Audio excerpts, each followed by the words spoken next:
జయ శ్రీమన్నారాయణ. మనము మహాకవి బొమ్మర పోతనామాత్య ప్రణీత శ్రీ మహాభాగవతమును పారాయణం చేస్తున్నాము. దశమ స్కందంలో ఉన్నాము. శివ కృష్ణుల మధ్య యుద్ధం జరుగుతుంది. బాణాసురునికి సహాయంగా శివుడు యుద్ధం చేస్తూ ఉంటాడు కృష్ణునితో. ఆ ఘట్టాన్ని చూస్తున్నాము. ఈరోజు చూసినట్లయితే ఎప్పుడైతే శివుడు అవశుడై నంది మీద వాలిపోయాడో శ్రీకృష్ణుడు అప్పుడు మరింత విజృంభించాడు. శత్రు సైన్యాన్ని వాడి బాణాలతో తునాతునగలు చేశాడు. కొందరు వీరులను కత్తులతో నరికి ముక్కలు చేశాడు. మరికొంతమందిని గదలతో మొత్తి పొడి చేశాడు. ఈ విధంగా శ్రీకృష్ణుడు బాణాసురుని సమస్త సైన్యాన్ని పరిమార్చాడు. అప్పుడు శ్రీకృష్ణుని కుమారుడైన ప్రద్యుమ్నుడు బలాధిక్యంతో కుమారస్వామి మీద విరుచుకపడ్డాడు. తీవ్రమైన బాణాలు వేసి శివకుమారుణ్ణి ఎంతగానో బాధపెట్టాడు. ప్రద్యుమ్నుడు ప్రయోగించిన బాణాలు కుమారస్వామి ఆయువు పట్టులలో నాటుకుని నెత్తు ప్రవహింపసాగింది. శ్రీకృష్ణుని పక్షం వారైన యాదవ వీరులందరూ అది చూసి విజయోత్సాహంతో జయధ్వనులు చేశారు. చేసేది లేక యుద్ధ భీతితో కుమారస్వామి నెమలి వాహనంపై ఎక్కి వెడలిపోయాడు. యుద్ధ విద్యలో ఆరితేరిన సాంబుడు అతిశయించిన పరాక్రమంతో మహోగ్రుడై శత్రు వీరులపైన బాణవర్షం కురిపించాడు. అంతటితో ఆగక బాణపుత్రుడైన బలుని మీదికి దూకాడు. సాంబుడి శౌర్య ప్రతాపాలకు బలుడు బెదిరిపోయాడు. బల పరాక్రమాలు క్షీణించగా బలుడు సాంబుని చేతిలో ఓడిపోయి యాదవులు పరిహసిస్తున్న రణభూమిలో నిలవలేక పారిపోయాడు. బల సంపన్నుడైన బలరాముడు యుద్ధ క్రీడలో విహరిస్తూ వజ్రాయుధంతో సరిసమానమైన తన ముసలాయుధంతో కుంభాండక కూపకర్ణులను ఎదుర్కొన్నాడు.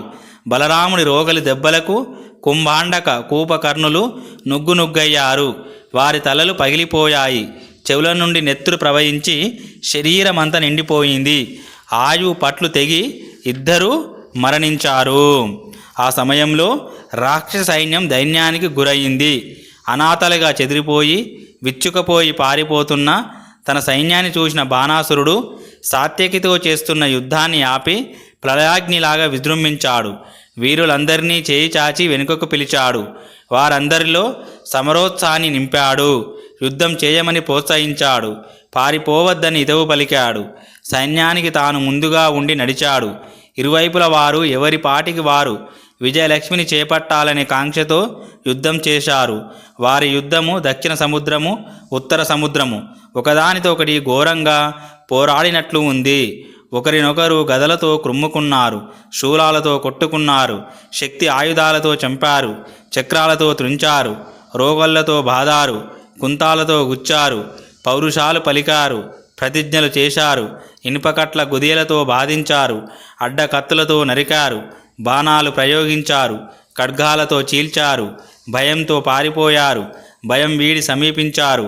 ఈ విధంగా వారి పోరు మహాభయంకరంగా జరిగింది. యాదవ రాక్షస మహాసంగ్రామంలో తలలు తెగి నేలపై ఒరిగాయి. చేతులు తునాతునకులైనాయి. కాళ్ళు విరిగిపోయాయి. వేళ్ళు తెగిపోయాయి. ఎముకలు పొడి అయ్యాయి. ప్రేగులు గుట్టలుగా పడి ఉన్నాయి. శరీరాలు కండలు బయటకు వచ్చి పడిపోయాయి. మోకాలు చచ్చుబడిపోయాయి. కవచాలు చిరిగిపోయాయి. చర్మాలు పగిలిపోయాయి. అవయవాలు మొత్తం వికలమైపోయి చెల్లా చెదురైనాయి. చెవులు తెగిపోయాయి. కళ్ళు ఊడిపోయాయి. నెత్తురు ధారా ప్రవాహాలుగా ప్రవహిస్తుంది. బలగాలు అలసిపోయాయి. మాంసఖండాలు కొండల్లాగా పడిపోతున్నాయి. కొన ప్రాణంతో అరుస్తున్న అరుపులు బీభత్సాన్ని కలిగిస్తున్నాయి. రథాలు పడిపోయాయి. ఏనుగులు కూలిపోయాయి. గుర్రాలు ఒరిగి పడిపోయాయి. కాల్బలము జీవరహితంగా పడి ఉంది. అటువంటి యుద్ధభూమిలో మాంస భక్షణ కోసం వచ్చిన పిశాచ డాకిని భూత బేతాల గణాల కోలాహలంతో ఏర్పడిన భయంకర ధ్వనులచే దిక్కులన్నీ చెవుడుతో నిండిపోయాయి. సంగర రంగం మహాభయంకరంగా చూడశక్యం కాకుండా ఉంది. ఆ రణరంగం ఒక రక్తపు టేరు అరుణ కాంతులతో శోభించింది. అందులో బాణాలు ఎర్ర తామరలుగా, చామరాలు నీటిలో తేలే నురుగులుగా, గొడుగులు పద్మాలుగా, రక్తము నీరుగా, ఎముకలు ఇసుక దిబ్బల్లాగా, భుజాలు పాములుగా, కేశ సంపద నాచుగా కనబడి చూపరులకు వింత గొలుపుతున్నాయి. ఆ సమయంలో బాణాసురుడు క్రోధావేశంతో తన రథాన్ని కృష్ణుని మీదికి తోలాడు. తనకు అత్యద్భుతమైన బల పరాక్రమాలు కలిగిన 1000 చేతులున్నాయని గర్వించి బాణుడు కృష్ణుడితో తలపడ్డాడు. బాణాసురుడు 500 చేతులతో ధనస్సులను ధరించాడు. మిగిలిన 500 చేతులలో ఒక్కొక్క దానిలో 2 బాణాల చొప్పున గ్రహించి కృష్ణుడిపైన బాణాలు వేసే లోపుగానే నందక ఖడ్గధారి అయిన శ్రీకృష్ణుడు బాణుని ధనస్సులన్నింటినీ విధ్వంసం చేశాడు. ఏమాత్రం సంకోచించకుండా, క్షణం కూడా ఆగకుండా బాణుని రథసారథిని నేల కూల్చాడు. వెంటనే బాణుడెక్కిన రథాన్ని మహాపరాక్రమంతో ముక్కలు ముక్కలుగా ఖండించాడు. శ్రీకృష్ణుడు ప్రళయకాలంలో వినవచ్చే మేఘ గర్జనలాగా మహాభయాన్ని కలిగించే విధంగా తన పాంచజన్య శంఖాన్ని పూరించి జనులందరినీ భయభ్రాంతుల్ని చేశాడు. ఆ మహాధ్వనికి రాక్షస కాంతల గర్భాలు విచ్ఛిన్నమయ్యాయి. శ్రీకృష్ణుని అఖండ పరాక్రమానికి బాణాసురుడు భయపడిపోయాడు, ఆశ్చర్యపోయాడు, విముఖుడైనాడు, ఏమి చేయలేక ఖిన్నుడైనాడు, నిశ్చేష్టుడై నిలబడిపోయాడు. ఆ సన్నివేశం చూసి భరించలేక బాణుని తల్లి అయిన కోటర అనే ఆమె కుమారుణ్ణి రక్షించుకోవాలనుకొని కృష్ణుని ముందుకు వచ్చి నిలబడింది. అప్పుడు ఆమె జుట్టు విరబోసుకొని నగ్నంగా ఉంది. కోటరను చూడలేక అసహించుకొని కృష్ణుడు తన ముఖాన్ని మరోవైపుకు త్రిప్పుకున్నాడు. అదను చూసుకొని బాణుడు బాధతో మనసు క్షోభిస్తుంటే, తలపాగా ఊడిపోతుంటే, యాదవులు నవ్వుతుంటే, రత్నకాంచన భూషణాలు రాలి కింద పడుతూ ఉంటే తన అవమానానికి సంకోచించకుండా కాళ్ళు తొక్కిడికి నేల కంపిస్తూ ఉండగా తొందరగా తన రాచ నగరులోకి పారిపోయాడు. రణరంగంలో ఉన్న భూత గణాలు కూడా కలవరపాటు చెంది ఎక్కడికో వెళ్ళిపోయాయి. ఆ సమయంలో భయంకరమైన 3 తలలతో 3 పాదాలతో భయంకర ఆకారంతో కోపావేశంతో శివజ్వరం కృష్ణుడి దగ్గరకు వచ్చింది. కృష్ణుడు శివజ్వరాన్ని చూసి ఒక నవ్వు నవ్వాడు. వెంటనే వైష్ణవ జ్వరాన్ని శివజ్వరం మీదికి ప్రయోగించాడు. శివ వైష్ణవ జ్వరాలు 2 తమ బలాన్ని, శక్తిని, శౌర్యాన్ని, ప్రతాపాన్ని ప్రదర్శిస్తూ ఘోరంగా యుద్ధం చేశాయి. భయంకరమైన వైష్ణవ జ్వరం ముందు శైవ జ్వరం ఓడిపోయి పారిపోయింది. వైష్ణవ జ్వరం ఊరుకోక శైవ జ్వరం వెంటనంటి తరిమిగొట్టింది. వైష్ణవ జ్వరం వెంటబడి తరిమి వస్తుంటే శివ జ్వరానికి పారిపోవడానికి ఏ దిక్కు కనబడటం లేదు. ఎటు వెళ్ళినా వైష్ణవ జ్వరము వెంబడి వస్తూనే ఉంది. దానితో శివజ్వరానికి ప్రాణభీతి పట్టుకుంది. ఏడుస్తూ కృష్ణుడి పాదాల మీద పడింది.